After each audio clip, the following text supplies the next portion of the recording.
All right, hey everybody, thank you for tuning in to Dave and Joe Liberty Stand here. Once again, we have this video discussion will be what are the laws of nature? And natural law. It's yeah. God's law, really, is what that is. If you didn't have a Bible, how would you know what God's law is? Well, you look at nature. Or what's right and wrong, you mean, maybe? Yes. Would that be? Well, okay, God's law is what's right and wrong. I mean, Right.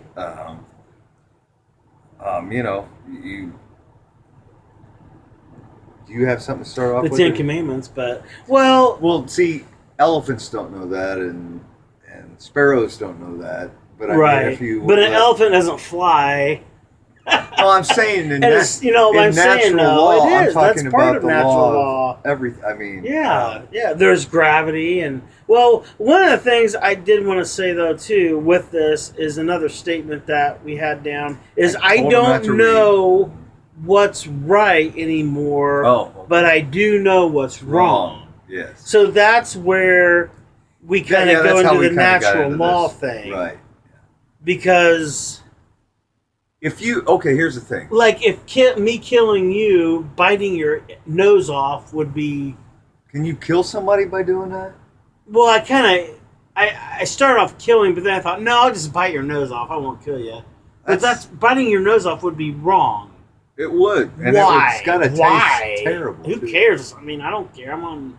No, the point of it is, you naturally know as a child when you're a little kid. When you're a little kid, you know when your parent, hey, who did this? And if you did it, you know the authority. You're like, you don't want to get in trouble. Not me.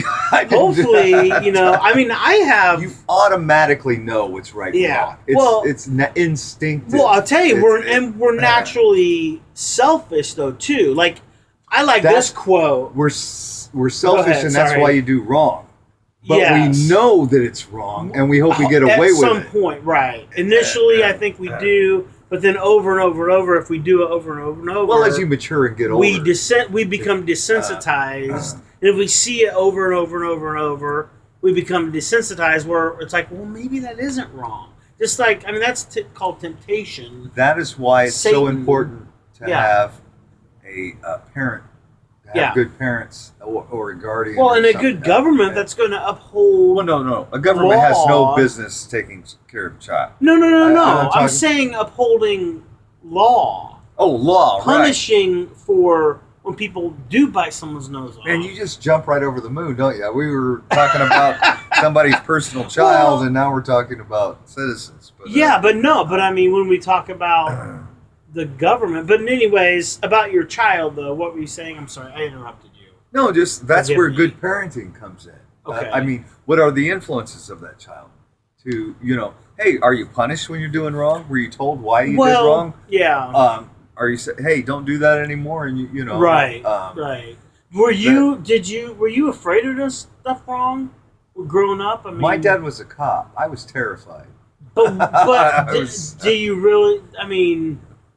But you still did things that were wrong. Okay, I think I told this story before in a show. Like we have well over 200. Year ago. We have well over 200 shows, so I'm sure I told this story before. But I swear to God, this is the God's honest truth. I was 19 years old, and my dad was still a cop. He had a year or two to go before he was retired, and I messed up real bad. I was out with some friends, went to a Pacers game, and Henry Lee Summer played. We watched him. And I was 18 or 19, I can't remember.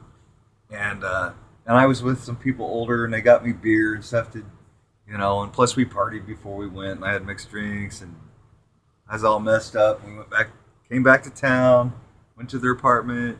It was like 3-something in the morning, and we were there partying. I was like, well, I better go home now. And I went, and I drove, and I swerved, and I even clipped a mailbox. Well, a cop saw me do that. I can't believe you drove. Cop saw me do this.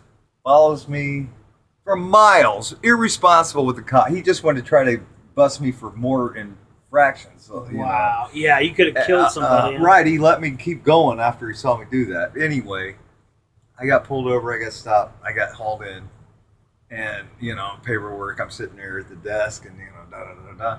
And then the cops are gone, and I'm sitting there by myself, and people are coming and going in the office, and I'm like, when am I going to jail? When am I going to jail? Now remember, my dad's a cop, so I'm waiting and waiting and waiting, and finally one of the cops came back that I was talking to earlier, and I was acquainted with because we had met earlier that evening, and I said, "Hey, when am I going to jail? Why am I just sitting here all this time?" He goes, "Oh no, your dad's coming to get you." And I was like, "No, take me to jail." I wanted to go to jail. I'm like 18 or 19 years old, and I'm terrified of my dad coming in. Oh, I want to go to jail.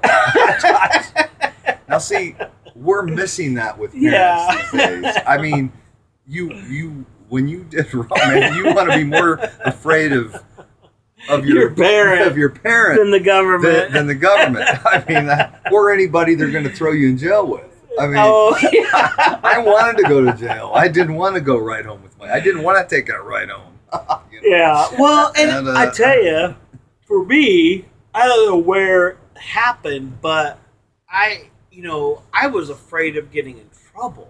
I mean, I had this fear, and I still do. It's like there was something instilled in me at a young age that, man, I mean, and I did things wrong too. I mean, one time we were in high school, my buddy and I was heading over to his house. We were he was with me. And there were those barricades, they put like when they're working on the road. Sure. Right. Those angled things with the flashing light. Well, I thought, hey, there's an extra one. I mean, it's not going to hurt me to take it. So I took it, and my mom flipped, man, when she found out. Yeah. But she freaked out, and she actually covered that up. I mean, she went and they threw it out in a country road, and she didn't want me to get in trouble. Right. But that was just kind of a side story. But I just remember, and even like I said, even today though, there was something instilled in me as a younger child that the consequences can be bad, I guess.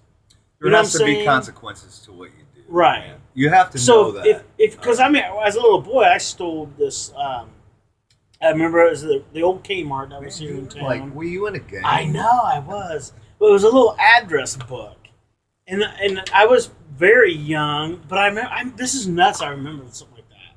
But I stole it, and I don't think I ever told my mom. But I mean, I knew that was wrong. An address book? Yeah, it was a little. Seriously.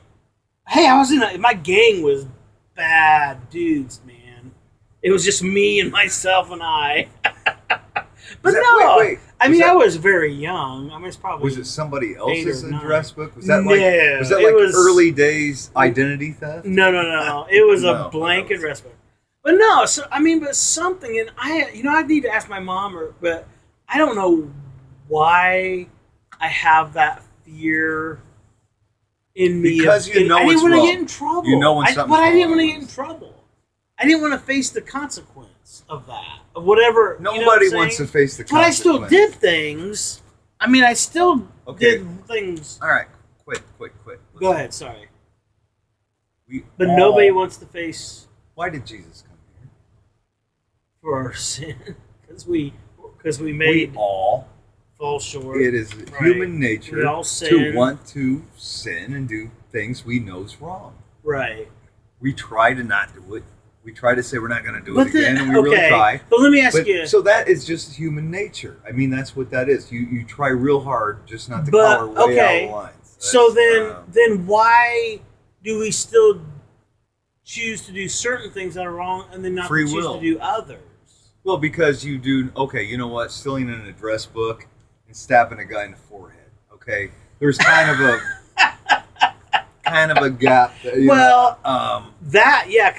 it's affecting somebody else. Well, stealing's affecting somebody else. Well, yeah, but not as direct. So I think if we know, but maybe you got a point. Because maybe I realize that this is deep down. I'm not saying this is maybe not a conscious thing, but lock up your address. Yeah, you better. But no, but I'm just saying that if I don't see that it's a direct offense to hurt somebody else, I'm more apt to do it, maybe. Sure. You know what I'm saying? You know what? Does that make sense? This guy's rich and he left this out on his lawn. He should know better than that. I'm gonna go. Yeah. I need that. He can buy a new one. Yeah. You justify things in your head. Right. You make Justifications for doing Yeah. it. I like that. That's a good point. But it's wrong. Yeah. Well, even like, stealing money, no matter what amount it is, like the address book, like you said, like the address book. Even though it may have been only a couple dollars. You know what, though? But how many people think that, and how many address books get stolen that actually do affect the cost? I mean, you got to realize when you purchase something, and the cost of it, they factor in theft and everything. You are paying for other people's crimes. Yeah. So yes, you are hurting somebody. somebody. Well, they're paying for when it you do too that. when they buy things. Well, they don't. When they buy I know. No, but I'm thinking like when you buy gas. We gotta go. All right, you guys. God bless you. Thanks for tuning in.